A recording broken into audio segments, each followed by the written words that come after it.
শেরপুর বাংলাদেশের উত্তরাঞ্চলে অবস্থিত একটি জেলা, ময়মনসিংহ বিভাগের মধ্যে অবস্থিত।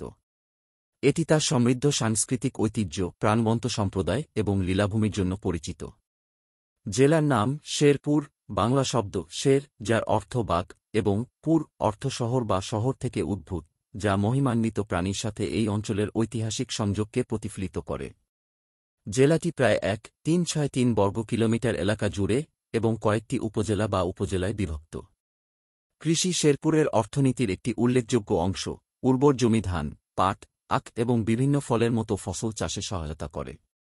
জেলার মধ্য দিয়ে প্রবাহিত তিস্তা নদীও এসব কৃষি জমিতে সেচ দিতে ভূমিকা রাখে।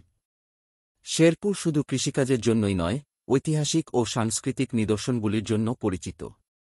জেলাটিতে বেশ কিছু প্রাচীন মন্দির, মসজিদ এবং ঐতিহাসিক স্থান রয়েছে যা স্থানীয় এবং পর্যটক উভয়কেই আকর্ষণ করে। এই সাইটগুলি এই অঞ্চলের সমৃদ্ধ ইতিহাস এবং ধর্মীয় বৈচিত্র্যকে প্রতিফলিত করে। শেরপুরের মানুষ তাদের উষ্ণতা ও আতিথেয়তার জন্য পরিচিত। জেলাটি বিভিন্ন জাতিগত এবং ধর্মীয় গোষ্ঠীর সমন্বয়ে একটি বৈচিত্র্যময় জনসংখ্যার আবাসস্থল, যা ঐতিহ্য ও রীতিনীতির রঙিন ট্যাপেস্ট্রিতে অবদান রাখে। শেরপুরের অনন্য ঐতিহ্যকে তুলে ধরে ঐতিহ্যবাহী উৎসব ও সাংস্কৃতিক অনুষ্ঠান উদ্দীপনা নিয়ে পালিত হয়।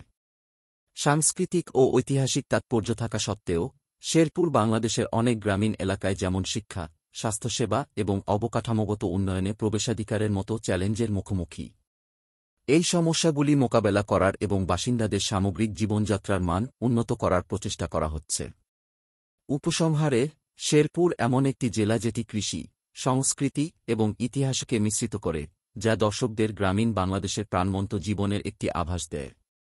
এই অঞ্চলের বিকাশ অব্যাহত থাকায় শেরপুর দেশের বৈচিত্র্যময় প্রাকৃতিক দৃশ্য এবং ঐতিহ্যের অবিচ্ছেদ্য অংশ হিসেবে রয়ে গেছে।